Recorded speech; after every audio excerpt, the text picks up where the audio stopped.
malishona siba nethemba lokuthi makusa sobe sisaphelele.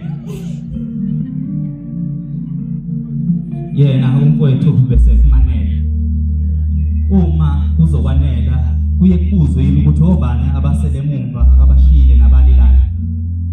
Ngisho ngoba ubese mncane ukufa bengamfanele. Yebo bekungamfanele.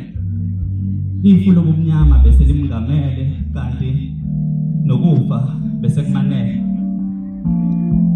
Uma sekuficile ukufa unako ukubalekela okwakho ukuvala amehlo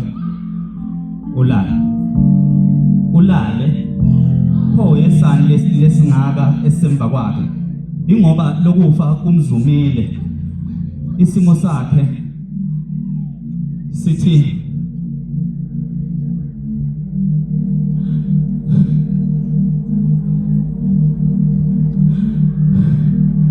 akube isimo esinajwayelekile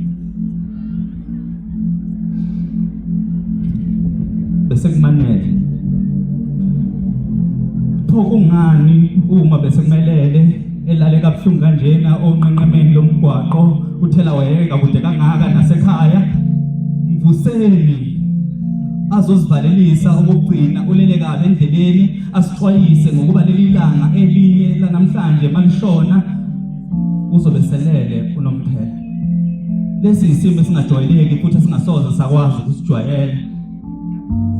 Okubi ukuthi ukufa kumfice esendleleni eyalapho okade eyolala khona nesikhathi bese simshayile. Okubi ukuthi ulale kabi endleleni abalandeli bakhe bemlindile cha ubaba wakhe uyena bese mlindile kanti noNkulunkulu wakhe ubese mlizile.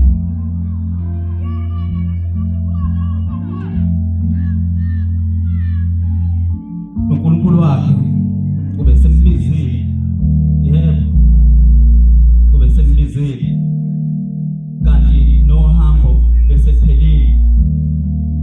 Ingakho uNkulunkulu kuzofanele ehle eze ngapha ngezansi azosichazela ukuthi kanti ukhetha kanjani ngokuba engathi manje usephumuza nabangakhathele.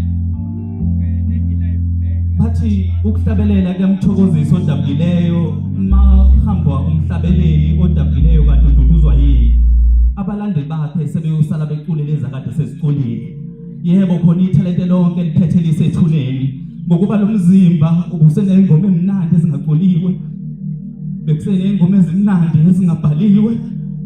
uNkulunkulu angadinwa yithi ngokuba lesi isililo sethu sokugcina phezulu kwelile eziningi esazosikhala sibuza ukuthi enkosini ungani uphethe yena ngoba yena bekungamfanele ukwazi insela kahle